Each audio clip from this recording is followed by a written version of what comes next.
In this video, we are going to discuss 3 mistakes that you need to avoid in low stakes cash games. Poker right now is booming, and the small stakes games are amazing. And they're all over the world. Poker is good today. So, for all of my students who are playing 1-2 and 2-5 no limit, I want to help you massively increase your win rate. Right now, today, in this webinar, you are going to learn my #1 small stakes cash game exploit. Also, we're going to discuss how to 3-bet more often so you get paid off more often. And we're also going to discuss a few spots where you need to make huge folds.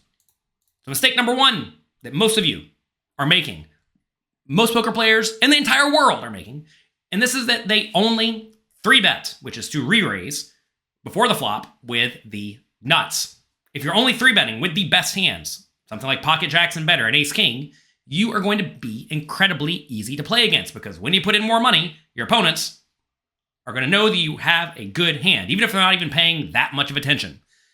Way too many people in the small stakes game presume their opponents are terrible, and they think they don't need to bluff. They don't need to make creative plays. They don't need to play close to GTO because their opponents are just going to give them all the money. And you may be lucky enough to find yourself in a super soft game, but you are going to win way more money if you have a loose, aggressive, battling image, even if you don't actually battle all that much, because that's going to result in your opponents thinking that you have lots of bluffs in your range. And if they think that you have lots of bluffs in your range, they are naturally going to start paying you off far more often. So many players just sit there and play only the nuts, and they simply do not get paid. And if you don't get paid with your best hands, you're going to have a tough time having a big win rate. Let's take a look at a few examples. Here we have 2 game theory optimal charts. Right here, we have the button strategy against a cutoff raise first in. This means that folds are under the cutoff, and they raise. Here is how you should play on the button. Notice, in a cash game, you should not be calling too often on the button with stuff like 8-5 suited and 9-6 offsuit and Jack-4 offsuit. These hands are nowhere near playable. You have to play a relatively tight, aggressive strategy, especially if you're playing in a game where there is a rake in play, as is the case in most 1-2 and 2-5 no-limit hold'em cash games. So, we see the hands here in red that are re-raising include something like pocket 10s and better for value, also ace-queen suited, and ace-king suited for value, which most of you already do. But it also includes a lot of bluffs. Let's just very quickly go through the bluffs that are used very frequently. We have ace-7 suited, ace-6 suited, ace-5 suited, ace-3 suited, and ace-2 suited. These hands are re-raising, not because they're total trashy bluffs, but because if you do re-raise, you have an ace that makes it more difficult for your opponent to have a hand that they can logically continue with, because an ace in your hand means there's one fewer remaining in the deck that your opponent could have. But also, these hands flop pretty well. They make top pair. They flop flush draws to the nuts. They're good hands. Same thing for some of these king X suiteds, like king 9 suited, king 8 suited, king 7 suited, king 6 suited. Most of you do not 3-bet these hands at all. And that's a mistake because you're not bluffing nearly often enough. Also, notice queen 10 suited, 3-bets some, queen 9 suited and jack 9 suited 3-bet every time, and 10-9 suited and 10-8 suited 3-bet as a bluff some chunk of the time as well. Most people call with these suited connected type hands because they really don't want to 3-bet and then face a 4-bet. But you have to realize, when your small stakes opponents 4-bet you, they have aces or kings or queens or ace-king. And you can get out of the way whenever they make it gigantic. Say you're playing 1-2 and your opponent makes it $8 and you make it $24 and they make it $100. A lot of people think, oh, what do I do with my jack 9 suited now? The answer is fold. You're getting bad odds and your opponent has the nuts. Fold and move on with your life. Let's take a look at some other bluffs that are used. We have ace-jack offsuit, ace-10 offsuit, king-queen offsuit, king-jack offsuit, and queen-jack offsuit all some portion of the time. These are good high-card blockers. Plus, when your opponents do 4-bet you, you're super dominated and you can get out of the way. And when they call, the nice thing about having a hand like ace-jack offsuit is your opponent's going to be calling with stuff like weaker ace-x or jack-10, stuff like that you're actually dominating. So, I'm calling these bluffs because you're not willing to get all of your money in, but you have to realize they're actually kind of going for thin-ish value, especially if your opponents are going to call somewhat wide, as a lot of your opponents will do. Notice hands that are not 3-betting, though, include hands like ace-queen offsuit, because if you 3-bet and then get 4-bet, you're actually in a pretty rough spot. Same thing with ace-jack suited, ace-10 suited, king-10 suited, jack-10 suited, pocket 8s, pocket 6s. These are hands that call every time because they really want to try to flop a good hand, and they don't want to 3-bet and then face a 4-bet.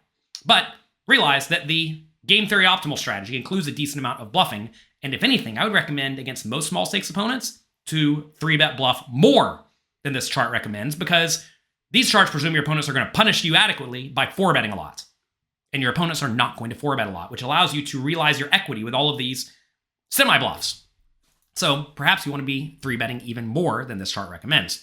Let's take a look at even a wider range. Here we have 100 big blinds when you are in the big blind versus a button raise. Now we're 3-betting pocket nines and better for value, ace-10 suited for value, and ace-queen offsuit and better for value, as well as king-jack suited and some king-queens. And then we have a ton of bluffs. Most people find that 3-bets for value, but they do not bluff with hands like jack-10 suited, 10-7 suited, ace-5 suited, 6-5 suited, 5-4 suited, ace-8 offsuit. They simply call these hands and try to flop well with them. But by adding these 3-bet bluffs to your strategy, you're going to be substantially more difficult to play against, and you're going to have way better board coverage, meaning, say the flop comes 8-7-6, and you only 3-bet aces, kings, queens, jacks, 10s, ace, king, and ace, queen. On 8-7-6, you have almost no very strong hands. But notice that this strategy here, that's 3-betting stuff like 10-9 suited, 10-8 suited, 10-7 suited, 8-7 suited, 6-5 suited, 5-4 suited, pocket sevens, right? By 3-betting with hands like this, on those types of boards, you actually do have some nut hands, which will allow you to reasonably bluff more often and just pick up more pots that would otherwise not belong to you. So you want to make sure that you're playing good, strong pre-flop ranges, because that's going to allow you to play, well, better post-flop and also just be a whole lot more difficult to play against, especially compared to a weak, tight, straightforward strategy.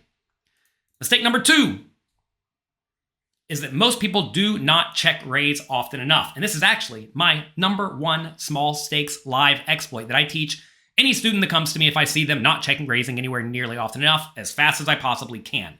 And the reason is simple.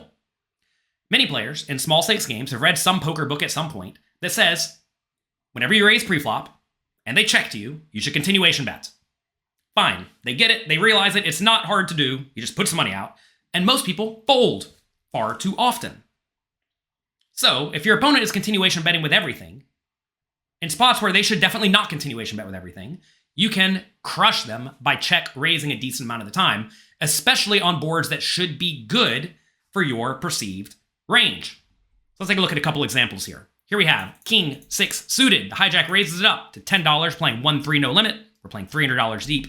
We call king 6 of hearts. Flop comes queen 7-5. We have an overcard, a backdoor straight draw, and a backdoor flush draw.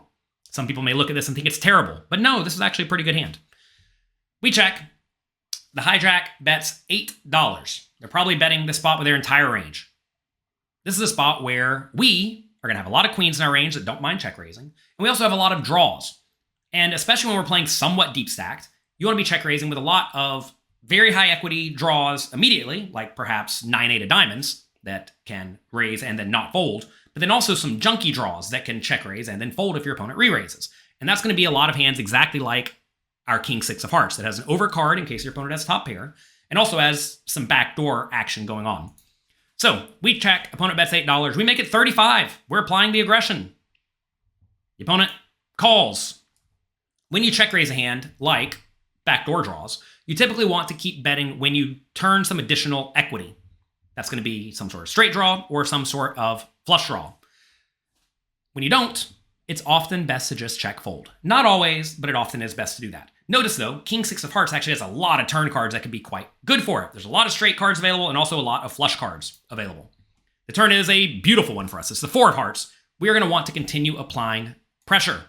The pot is $91. We go 55. You may say, but what if my opponent has a queen? They're not going to fold. No, they're not going to fold. Luckily, you have a ton of equity and you're going to get there sometimes. When they don't have a queen, when they have worse than a queen, very often they're just going to fold immediately and give you the pot. And you win and you move on with your life. A lot of people look at this spot and think, oh, this is unnecessary. I don't need to do this. But this is a way to make yourself seem substantially more loose and aggressive and badly. And when you do actually get a good hand, you're going to be way more inclined to get paid off. Plus, we get to bluff more profitably. As you play more and more hands in a profitable manner, you make more money. Let's take a look at another one. Queen 10 of spades. Cutoff raises, we call the big blind. Flop comes 9-6-4. We check. Cutoff bets $10. If your opponent is known to be someone who continuation bets every time, this is a pretty reasonable spot to check raise because your opponent's going to have a whole lot of ace high and king high, and they're just going to fold, and you're going to win. When you have 2 overcards, backdoor straight draw, backdoor flush draw, sure, check raise them. We make it $40. Notice, by the way, we're not check raising tiny, because when you check raise tiny, you're going to get called every time. You do want to have fold equity, meaning your opponent's going to fold some portion of the time, in basically every spot. You really don't want to be check raising tiny, because then you just completely don't have fold equity on this betting round. Anyway, we go 40 this time, and the opponent probably has ace high, and they just fold, and we win the pot. And a lot of people don't think much about these pots, but notice in this scenario, we want a $10 continuation bet and a $10 pre-flop raise from our opponent.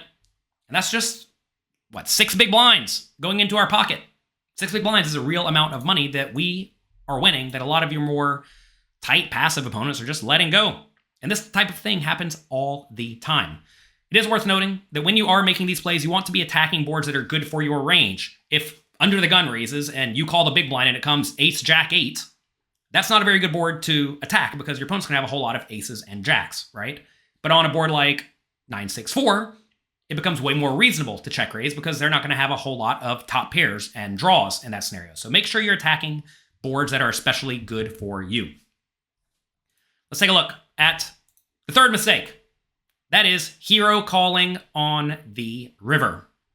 Understand, the goal is to make the most money you can in cash games. The goal is not to be right or to let other people know that you got outdrawn or to see what your opponent had. It's important to realize that in small stakes cash games, most people simply are not bluffing enough for large amounts of money. What happens is they raise pre-flop, they continuation bets, then they start to play pretty honestly. They have wide ranges going to the turn, and they do not bluff nearly often enough. They often just check it down and they just lose. Or maybe it goes check, check on the turn and they make a small or a medium bet on the river. But when your opponents try to load money into the pot, when they bet the flop and bet the turn and bet the river, or when they check raise the flop and bet the turn and shove the river, they're going to have a great hand far more often than they should from a GTO point of view, which means to take advantage of that mistake, right, you should drastically overfold. You exploit these players by never hero calling on the river. And a hero call is essentially when you call the hand that loses to all of your opponent's value hands. If you have hands that beat some of your opponent's value hands, like say you have a set, and you know your opponent would make this play with 2 pair or pocket aces for an overpair, well then obviously you can't go around folding a set. Sure, sometimes they're going to have you beat, but quite often they will be value betting a worse hand. But if you have something like top pair good kicker, and you know your opponent's range is top pair top kicker or better for value, you lose to all value hands. And if they're not bluffing often enough, you must have discipline and fold. Let's take a look at a few examples. Oh, aces. I hate folding aces. Sometimes it's right, though. We raise from the hijack to $10, playing 1-3, big blind calls. King, jack, 5. They check. We're going to continuation bet, kind of big on this very dynamic board. If you are unfamiliar with terms like dynamic boards and nut advantage and range advantage and whatnot, make sure you head over to pokercoaching.com and check out our very in-depth cash game masterclass. This is a board where hands that are currently good right now are somewhat unlikely to be good on the turn. Notice here, a spade could give us the worst hand. Also, a king, a jack, or a 5 could give us the worst hand. Same thing for even an ace, or a queen, or a 10, or a 9, because those complete the straights. On boards like this, you typically want to bet big. So we do bet big. $14 into 21. Opponent calls. Turns to jack of spades. Opponent checks. Should we check it back or value bet? I think this is a pretty reasonable spot to go for a value bet. We have the best hand still a large chunk of the time when the opponent has a king or some sort of straight draw. Also, we have the ace of spades for the flush draw. Even if we bet and get raised, we can just call. We do go for a small bet now when the board is way less dynamic, meaning the current nut hands are very likely to be the nut hands on the river, which is going to be the case when there is a flush already available or a full house already available, like in this scenario. Typically in these spots, you're going to want to bet using a smaller size. So we do go for a small size, $15 into 49. Opponent then bumps it up to $55. Should we fold immediately or should we call? Or should we re-raise? Don't re-raise, that would be terrible. A lot of people in this spot think, all right, I have aces, it's probably good. I have the ace-high flush draw, worst case. But no. If you shove here, you're going to get called by flushes and 3 of a kind and full houses, and you're going to be drawing thin. Instead, you got to call and hope to improve on the river or hope your opponent checks on the river. We do call. River's a 9 of diamonds. Queen 10 even comes in. Opponent bets $150, about the size of the pot. So many people here say, well, I have aces, what you gonna do? I block the nut flush, what you gonna do? Well, what you should do is you should fold. I don't even know the percentage, but probably like 85% of small stakes cash game players call here, and they are just torching this $150. Hope I folded. We do fold. And we don't get to see what the opponent has. That's okay. That's okay. You don't have to know what the opponent has. Life will go on. I'm telling you right now, you can trust me on this one. Most players drastically under bluff. Now, of course, if you're playing against an absolute lunatic, maybe calling becomes better. But you'll probably be able to tell who are the lunatics and who are the kind of straightforward players. Most players are not check raising flop, betting turn, jamming river, or check calling flop, check raising turn, blasting river without a good hand. Let's take a look at one more. King Jack. Hijack raises. We call the big blind. King Queen 5. We check. They bet $10. We call. Sure. Turns to 10 of spades. Ugh. Ace Jack got there. Jack 9 got there. We do block that with the Jack. Queen 10 got there. Pocket 10s got there. We check. Opponent bets $30. Call, obviously, top pair and straight draw. River's the 6 of spades. Backdoor flush comes in. We don't block any of that. We check. Opponent bets $75. What do we beat here? Is the opponent going to value bet with a worse hand? Some of your opponents may. They may value bet the King 9, maybe even the King 8. But your problem here is that there's a whole lot of hands that came in that we now lose to, mainly the bluffed flush draws on the turn, right? So yeah, maybe we beat a few value bets, but not very many. And we lose to a ton of value hands in this situation. Will the opponent have a lot of bluffs that will actually bluff in this spot? Well, if you think about a hijack raising range, they probably aren't raising too many Jack 8s, plus we block that to begin with. Maybe they're just running some insane bluff with, 9-8 offsuit for fun? Probably not. You see, you have to stretch kind of far to find to find hands that would make sense for your opponent to bluff with that we beat in this scenario. Unless they really are taking a lot of bluffs, like random ace high, and just betting the turn and betting the river with them, which a lot of people will not do. They'll just check back the turn and then check back the river and probably lose. So this is a spot where, yeah, we have a good hand. In GTO world, you're almost certainly supposed to call. Haven't ran it through the solver, I don't know for sure. But we're not playing in GTO world. This is a spot where against most small stakes players, they are going to show you, I don't even know, they may not even value bet ace king. They may not even value bet aces. They're going to show you 2 pair or better in the spot a large chunk of the time. So, top pair, fold, move on with your life. It's okay. You exploit generally straightforward players who don't want to put a ton of money in the pot without a very good hand by exploitatively folding, especially on the river, especially for a decent chunk of money. So that's it. Those are 3 mistakes to avoid in small stakes cash games. To recap, mistake number 1 is only 3-betting with the nuts because it makes you easy to play against. You need to be 3-betting more often, and that's especially true against wide ranges, typically when your opponents are raising from the cutoff or the button. Mistake number 2 is not check raising enough on the flop against players who continuation bet too often. Especially on boards that should be good for your range, you want to check raise very frequently. Mistake number 3 is hero calling on the river. You got to get rid of your ego or need to show that you made a good read and your opponent actually had it, or you trying to say, haha, I got you were bluffing the 1 in 25 times that you bluffed. Realize that people do not bluff nearly often enough in small stakes games, and that should make you fold when they want to put in a lot of money. You may say, if they know I fold every time on the river when they put in a lot of money, they're going to run me over. Yeah, they will. But fortunately for you, your opponents are not going to figure that out because you're not actually going to get to the river all that often against them. And you're going to see that most people, when they blast it off on the flop and the turn and the river, they have the nuts. Let your opponents pay off for you. You don't have to do it. Save your money and add that money to your stack. That's me for today. If you enjoyed today's video, do me a quick favor. Please, it'll take you half a second. Click the like and subscribe buttons down below. If you want to help me out a little bit more, tell one of your friends who is struggling to beat small stakes cash games about this video, because most likely they do 1, 2, or all 3 of these things wrong, and if they fix these leaks, it's going to go a long way to helping them enjoy poker a lot more and to make more money from poker. Good luck in your games, have fun, and I'll talk to all of you next time.